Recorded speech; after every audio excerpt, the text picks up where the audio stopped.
Welcome to the series of occasional interviews with pilot error author, scriptwriter, and producer Roger Rapoport. I'm Craig Powers, and in that film I play the role of French pilot Benjamin. Many fans of the film have asked how it's possible for such a big jet to go missing. Well, that's a question that's still being asked in the case of the Malaysian plane. But what we did learn from Air France was that the tracking wasn't sufficient to find the plane. And of course, there was a very exhaustive analysis from the French government that recommended new tracking devices for these planes. Unfortunately, as of this discussion, that hasn't happened yet. And that was how many years ago? 5 years ago. Now, the fix would cost about $100,000 that would make the planes much more trackable in real time in any emergency situation. So they would be streaming their location via satellite, and it's on-the-shelf technology, and the airlines are currently studying.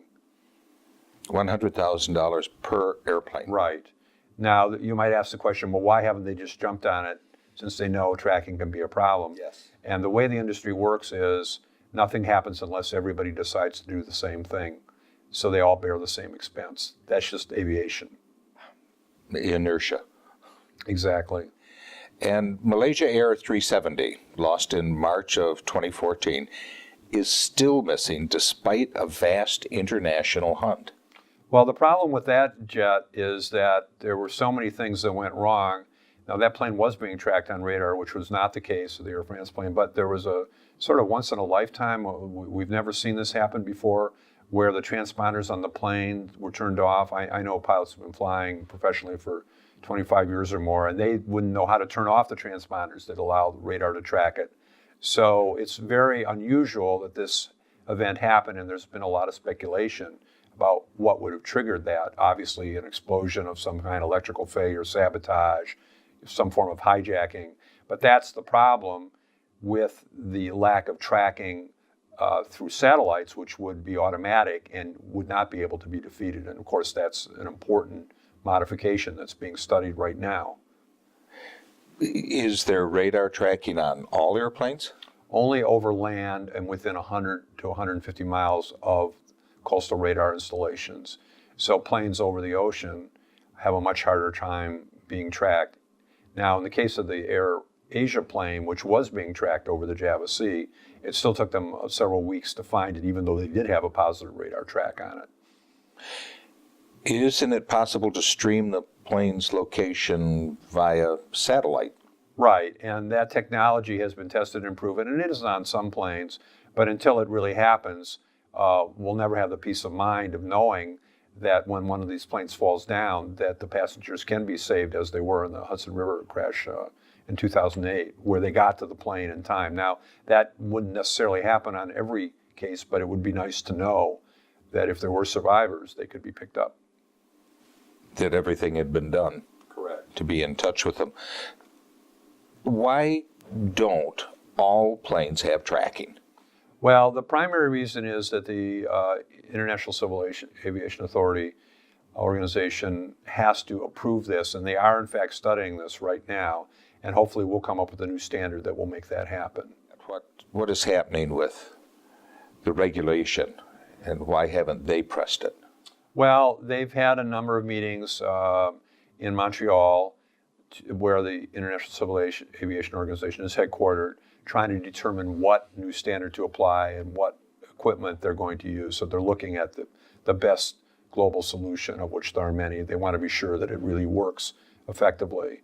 And of course, there's a cost to it too, and some airlines are financially having a tough time, particularly in third world countries where they're really scraping bottom, to the point that some of them have even been banned from flying into Europe, things like that, because they don't really have enough wherewithal to maintain a sufficiently robust safety program. So in these cases, adding these costs is a real struggle for some airlines. So as your film Pilot Error points out, commercial aviation is a slow-moving industry, and many of the carriers are losing money and reluctant to do anything that adds cost or boosts fares. But what does the cost of tracking, say, the Malaysia Air cost? The Well, airlines? for something above 100,000 plus the satellite streaming cost, which is another price that they have to pay, they would have not had to spend over $100 million looking for this airplane. So the economy seems like a pretty safe bet for the airlines. How can we break through this industry inertia? Well, the current system, I think, requires a lot more citizen input, those of us who fly. Certainly, I think the airlines would be willing to let us pay for it, which is not a bad idea. And that would be one way, and that requires a lot of citizen speaking out, activism. And I don't think there's really ever going to be another solution. Normally, this is an industry that does make safety improvements after they learn from an accident. And when they find something that's really valuable, they're willing to do it, but it often, unfortunately, takes some sort of a crisis to make that happen. So under normal circumstances, they don't want to charge more. As a result, they don't spend more on the safety and the tracking devices because they're afraid that if they do charge more, the public will fall away and not fly with them. Artificially keeping airline prices down by not making these improvements benefits those of us who fly, and their feeling is that the accidents are, even though there were a large number of accidents this year, it was really the worst year in about 9 years in terms of the number of people lost. The industry still is proud of its record, and justifiably so. Flying is relatively safe. Could it be safer? Of course it could. It all comes down to a matter of cost. What do you think? If airline tickets went up $50 or $100 on any flights, whatever they are, would people stop flying? No, actually, I don't think that would be the case at all, and I think the airlines would be happier too, but they have to make a collective effort to do so. So here's a plane that disappears in bad weather in a storm. If you look at the radar track of where the AirAsia plane was, or even the Air France plane, you can see they were flying into some really bad weather. The question is, why were they there in the first place? Now, when we say bad weather, we're not just talking about turbulence. What we're talking about is icing conditions that make it hard for the pilots to fly the plane because they don't know their correct airspeed, because the icing defeats the airspeed monitoring, and that's a crucial part of automation. So suddenly they have to take over from the autopilots in these difficult situations. So why not just forecast the weather in a way that would keep them out of harm's way to begin with? It turns out that that system is in place. It exists. It's about $1 million a plane. And then planes like the AirAsia plane or Air France wouldn't have been in that terrible weather to begin with, because they would have had over an hour's warning that they were flying into an area that they just didn't want to be in.